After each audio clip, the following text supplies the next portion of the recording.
12 रबीउल अव्वल का चांद मुबारक हो। अस्सलामुअलैकुम। तो कैसे हैं आप लोग? उम्मीद है आप सब बिल्कुल ठीक, सेहतमंद और सलामत होंगे। तो आज हम फिर से देखने वाले हैं हमारे मीठे मीठे प्यारे प्यारे हरे भरे लाल पीले रंग बिरंगे और रंगीले हलवाखोरों की कुछ अजीबोगरीब वीडियोस। तो मैंने सोचा कि आजकल गर्मी हो रही है, क्यों ना आपके लिए कुछ नुस्खे लाए जाए। जी हाँ, गर्मी से बचने के कुछ नुस्खे लाए जाए। तो शुरुआत करते हैं पहली वीडियो से। जी, मैं गर्मी से बचने के लिए रंग बिरंगे 25 मदनी फूल, उनमें से मैं चंद आपको पेश करता हूँ। जितना हो सके अपनी भवें यानी आईब्रू पानी से तर रखिए। इंशाल्लाह से लू, गर्मी, प्यास की शिद्दत, टेंशन, डिप्रेशन वगैरह से हिफाजत होगी। घर से बाहर निकलने की सूरत में प्याज का टुकड़ा हाथ या जेब में रखिए, बच्चों के गले में डाल दीजिए। इंशाअल्लाह लू यानी सन स्ट्रोक से हिफाजत होगी। तो ये थे हमारे प्यारे मुर्शिद जनाब इलियास अत्तार कादरी साहब, जिन्होंने हम पर एहसान किया और हमें गर्मी से बचने के कुछ नुस्खे बताए। लेकिन एक छोटा सा सवाल है जो कि मुझे अंदर ही अंदर से खाए जा रहा है। जनाब इलियास अत्तार कादरी साहब जहाँ बैठे हुए हैं वहाँ एसी लगे हुए हैं और फैन भी लगे हुए हैं। इलियास अत्तार कादरी साहब के घर में एसी लगे हुए हैं और वहाँ फ़ैन भी लगे हुए हैं। उनके ज़ाती रूम में भी एसी लगा हुआ है और फ़ैन भी लगा हुआ है। यहाँ तक कि जनाब इलियास अत्तार कादरी साहब कहीं जाते हैं, सफ़र करते हैं, तो उस गाड़ी में भी एसी लगा हुआ होता है। तो आप ये फॉर्मूला खुद पे अप्लाई क्यों नहीं करते? खुद ये नुस्खा इस्तेमाल क्यों नहीं करते?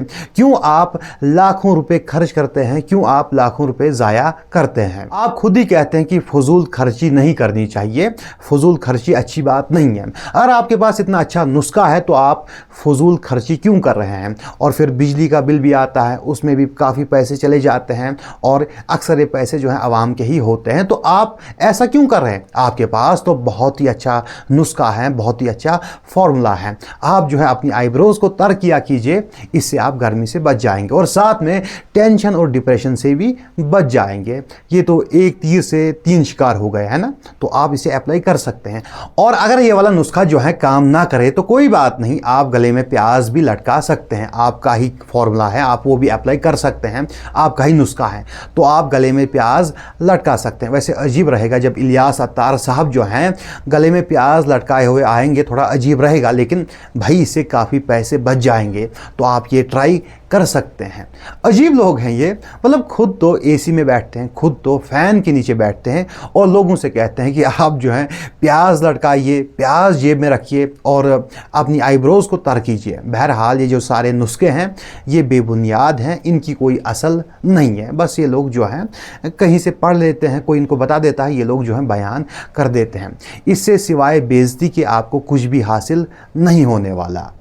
और ये जो प्याज वाली बात है, इंडिया के एक अनबख्त है, पॉलिटिशियन है, सियासतदान है, अनबख्त है, लेकिन बहरहाल उसने भी कही थी और फिर उसकी बेइज्जती जो है वो इंटरनेशनल लेवल पे हुई थी। जी हाँ, इंटरनेशनल लेवल पे उसका मजाक उड़ाया गया। लगता है कि हमारे प्यारे अत्तारी और अत्तार साहब जो हैं कमर बांधे हुए हैं कि वो भी हमें इंटरनेशनल लेवल पे बेइज्जत करवा के ही मानेंगे, क्योंकि इनकी बातें ही ऐसी होती है। और इंटरनेशनल लेवल पे ये लोग भी मुसलमान हैं, हम लोग भी मुसलमान हैं, उनके यहाँ इनमें और हमें कोई फ़र्क नहीं है, वो हम सभी को एक जैसा ही मानते हैं। तो जब ये बातें जो है इंटरनेशनल लेवल पे आएंगी तो वहाँ पे जो है मुसलमानों का और इस्लाम का मजाक उड़ाया जाएगा। और आजकल तो काफ़ी एथीस्ट और काफ़ी जो नॉन मुस्लिम है और कुछ एक्स मुस्लिम भी है, वो इन लोगों की वीडियोस के ज़रिए इस्लाम का और मुसलमानों का मजाक उड़ाते हैं। तो ऐसी बातों से परहेज़ करना चाहिए जिससे इस्लाम का और मुसलमानों का मजाक उड़ाया जाए, और ऐसी बेबुनियाद बातें नहीं बोलनी चाहिए। अब चलते हैं अगली वीडियो की तरफ। मछली में दरअसल वो खून होता भी नहीं है ना, वो जो गाढ़ा गाढ़ा निकलता है काले रंग का, वो खून नहीं है। ये यूं उर्फ में इसको आम तौर पर खून बोल दिया जाता है। आला हज़रत ने फरमाया कि ये खून नहीं है। तो लगता है जनाब आला हजरत साहब और जनाब इलियास अत्तार कादरी साहब ने कभी मछली नहीं खाई है। अगर खाई भी होगी तो शायद मार्केट नहीं गए होंगे जहाँ मछली को काटते हैं, शायद वहाँ गए नहीं हैं, वहाँ पे बाज़ाब्ता आपको खून दिख जाएगा। और ये एक मिथ है, एक झूठी बात है कि ये जो मछली होती है इसमें खून नहीं होता। जी हाँ, मछली में खून होता है, बाज़ाब्ता होता है, ऐसी झूठी बातें ना फैलाए। हाँ, एक फ़र्क होती है कि जो मैमल होते हैं उनमें जो खून का वॉल्यूम होता है ज़्यादा होता है, खून ज़्यादा होता है, मछली में थोड़ा कम होता है, फ़िश में थोड़ा कम होता है। जैसे हम लोग जो हैं मैमल हैं, बाकी जानवर वगैरह हैं, उनमें जो खून होता है वो करीबन 6, 7, 8% भी हो सकता है, कभी ज़्यादा भी हो सकता है, तो खून उनमें ज़्यादा होता है। और जो मछली होती है उसमें 1.5, 2 या 2.5% हो सकता है, कभी ज़्यादा भी हो सकता है। तो इसमें काफ़ी फ़र्क होता है। मछली के पास खून थोड़ा कम होता है, लेकिन होता है, और वो भी लाल रंग का होता है। हो सकता है आपने कोई इंसेक्ट खाया हो, जैसे कोई स्पाइडर खाया हो या फिर कुछ बिच्छू वगैरह खाया हो, क्योंकि उनमें खून नहीं होता। जी हाँ, उनमें खून नहीं होता, उनमें होता है हीमोलिम्फ। जी हाँ, ये भी फ्लूइड ही होता है, खून की तरह ही होता है, लेकिन ये थोड़ा अलग होता है, ये खून नहीं होता। ये कभी बगैर रंग के होता है, कभी इसका कलर भी हो सकता है, डिपेंड करता है किस इंसेक्ट में है, कहाँ पे है। तो इसका कभी कलर हो सकता है, कभी रंग हो सकता है, कभी रंग नहीं हो सकता, ये डिफरेंट होता है। तो हो सकता है आपने ऐसा कुछ खाया हो, अगर मछली खाई है तो उसमें खून होगा ही, ठीक है। तो ऐसी झूठी बातें ना फैलाए। फिर से आपने एक गलत बात कह दी और फिर से इसका मजाक उड़ाया जा सकता है, तो ऐसी बातें ना किया करें। अब देखते हैं अगली वीडियो। एक बुजुर्ग होते थे, वो भी हमारे साथ आ गए थे गुलजार हबीब में, जब इज्तिमा भी काफिले में चले थे हमारे साथ। तो इन्होंने मतलब वो मुझे बताते थे, और आखिर तक बताया कि 2 दिन हो गए मेरा वुज़ू बाकी है। तो वो अल्लाह के बंदे मतलब नहीं करते थे पेशाब, तो अब ये कुदरती, तो क्योंकि ये जिनके मुरीद थे ना, इनके पीर साहब के बारे में बताते थे कि हमारे पीर साहब का 15-15 दिन तक वुज़ू बाकी रहता था। एक वक्त हुआ करता था जब बाबे हजरात जो हैं हलवाखोरों के पानी पे चला करते थे, हवा में उड़ा करते थे। वो वक्त भी हुआ करता था अकॉर्डिंग टू हलवाखोर, ठीक है, हम नहीं मानते ऐसे किसी वक्त को। उसके बाद जो है कैमरा आ गया और फिर जो बाबों की जो करामात हैं वो गायब हो गई। अब जो है हमारे प्यारे हलवाखोर जो हैं कंपटीशन लगाए हुए हैं कि कौन कितनी देर जो है वो पेशाब रोक पाएगा। आजकल करामात ऐसे ही सुनाई जा रही है कि भाई फलानी पीर जो है 15 दिन तक वो पेशाब रोक लेता था, उसका वज़ू जो है बाकी रहता था। तो आजकल यही वाली करामात आ रही है। अब कौन देखे कि भाई कौन बाथरूम जा रहा है, कौन नहीं जा रहा है, ठीक है। तो भाई आजकल यही वाली करामात आ रही है। भाई देखो, अगर आपको करामात सुनानी है तो कुछ नया सुनाओ, ठीक है। तो ये मतलब ये कौन सी बात हुई। अब थोड़ी ना रहूँगा मैं देखते हुए किसी को कि भाई वो बाथरूम गया या फिर नहीं गया। तो ऐसी करामात भाई कुछ खास लाओ यार। और रही बात पेशाब रोकने की, तो भाई आप नहीं रोक पाएंगे, क्योंकि 2 दिन रोकना काफ़ी मुश्किल है, काफ़ी मुश्किल है।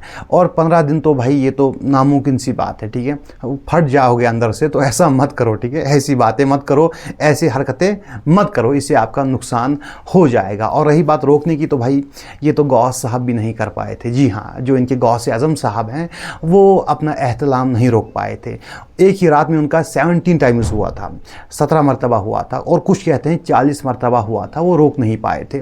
तो आप लोग कहाँ से रोक लेंगे ना। तो भाई जब गौस साहब नहीं कर पाए तो आपकी क्या मजाल, आप कहाँ से कर लेंगे। तो ऐसी बातें नहीं करनी चाहिए, इससे बस आपका मजाक बनाया जाएगा और कुछ हासिल नहीं होने वाला। ट्रेन में आप एक बार पीलीभीत से बरेली शरीफ जा रहे थे और पूरा काफिला, आपके कुछ रफका भी साथ थे। तो आप जो है वो ट्रेन, मगरिब की नमाज का वक्त हुआ, 2 मिनट के लिए ट्रेन रुकती थी। और हिंद में मेरा भी जाना हुआ है, वहाँ बिल्कुल ट्रेन जो है ना वो बिल्कुल टाइम टेबल के मुताबिक ही चलती है। 2 मिनट है तो 2 मिनट ही रुकेगी। देखिए हबीब अत्तारी साहब, खुदा का खौफ कीजिए, इतना झूठ ना बोलिए। करामत को थोड़ा इंटरेस्टिंग दिखाने के लिए और थोड़ा माहौल जमाने के लिए आप इतना झूठ ना बोलिए। क्यों हमें हंसा रहे हैं। मैं खुद इंडिया से हूं और यहाँ ट्रेन डिले होती हैं। परसों भी मेरी ट्रेन जो है डिले हुई थी। यहाँ ट्रेन जो है बाज़ाब्ता डिले होती हैं, 4 घंटे 5 घंटे भी डिले हो जाती हैं। तो ऐसे झूठ ना बोला करे भाई, ठीक है। हमें इतनी तारीफ़ों की आदत नहीं है। और भाई मतलब करामत को ऊंचा दिखाने के लिए हम पर ही झूठ बोलोगे और हमारे मुंह पर ही झूठ बोलोगे यार। मतलब थोड़ा तो लिहाज कीजिए। मैं खुद इंडिया से हूं, तो यहाँ ट्रेन डिले होती है। आप कहीं जापान वापान जाइए, वहाँ पर आपको टाइम पे ट्रेन मिल जाएगी, लेकिन यहाँ पे ट्रेन डिले होती है। तो हमारी इतनी तारीफ़ें ना कीजिए, हमें इनकी आदत नहीं है। अब आप आगे की जो करामत है वो सुनाइए। तो साथियों ने कहा कि हुजूर इस वक्त में नमाज कैसे अदा होगी।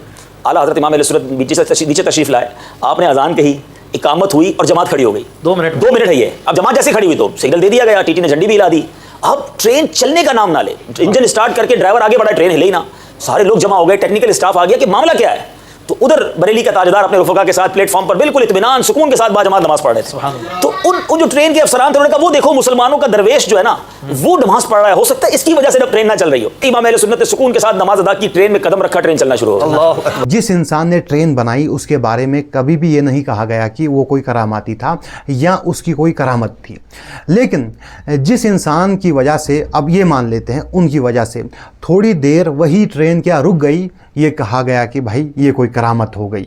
भाई ट्रेन डिले होना कोई करामत नहीं है। सोचो वो कौम जो है उसके बाद उन्होंने सुपरफास्ट ट्रेन बनाई, उसके बाद जो है मेट्रोज़ बनाए, उसके बाद जो है उन्होंने अब बुलेट ट्रेन बना दी है, और ये लोग जो हैं उसी ट्रेन रुकने वाली जो बात है उसमें अपनी तरफ से अल्फाज जोड़ते हैं, उसमें अपनी तरफ से एडिट करते हैं और फिर वही लोगों के सामने पेश करते हैं। बस यही रह गया है भाई। बाकी कौमें तरक्की कर रही हैं और ये लोग जो है कहानियों में तरक्की कर रहे हैं, ये लोग जो है कहानियाँ सुना रहे हैं। अरे भाई ट्रेन डिले हो गई तो हो गई, इसमें कौन सी करामत है, इसमें कौन सी ऐसी बात है जो ख़ास हैं? ठीक है, हो जाती है कभी ट्रेन डिले, आ जाता है कभी टेक्निकल फॉल्ट, इसमें कौन सी ऐसी बात है जो करामत है? बस इसकी भी करामत बना दी और यही सुना रहे हैं और लोगों को सिखा रहे हैं। अरे भाई बाकी कौमें कहाँ से कहाँ पहुँच गई, उस दौर की ट्रेन देखो और आज के दौर की ट्रेन देखो, कितनी फ़र्क है। उन्होंने तरक्की की और आप लोग जो हैं बस उसी में अटके हुए हैं, उसी जगह पे बस रुके हुए हैं। भाई आप भी तरक्की करो। आप लोग बस कहानियों में तरक्की कर रहे हैं, कहानियों में अपनी तरफ से अल्फाज जोड़ते हैं। भाई ट्रेन डिले होने वाली बात थी, उसको आपने करामत बना दिया। आप ये तरक्की कर रहे हैं। भाई अब शर्म करो, थोड़ा लिहाज करो यार, ये सब मत करो यार। हम बहुत पीछे रह गए हैं और आप लोग जो है कौम को और पीछे ले जा रहे हैं। थोड़ी शर्म करो और ऐसी कहानियों से परहेज़ करो। और ट्रेन डिले हो जाना कोई करामत नहीं है, बस हो गई डिले तो ये आम सी बात है। ऐसा कई बार होता है, कई बार ऐसा हुआ है कि ट्रेन जो है अपने वक्त पे आई लेकिन मैं पहुंच नहीं पाया, और लेकिन वो डिले हो गई और मैं पहुंच गया। ये कोई करामत नहीं थी, सिंपल सी बात है, ऐसा होता है, ये कोई ख़ास बात नहीं है। और अब क्या मैं इस बात को करामत बना के पेश करूं कि भाई ट्रेन जो है वो आ गई थी लेकिन क्योंकि मैं उसमें दाखिल नहीं हुआ तो वो चली नहीं, कि अब मैं इसको करामत बनाऊं? भाई ये कोई ख़ास बात नहीं, ये आम सी बात है, ऐसा होता है। इन चीज़ों को इतना सीरियस ना ले, ठीक है, इनको बस आप जो है बस रहने दीजिए, ऐसा होता है, ये आम सी बात है। खैर आज की जो वीडियो थी वो यहीं तक थी। इंशाअल्लाह मिलते हैं अगली वीडियो में। अस्सलामु अलैकुम।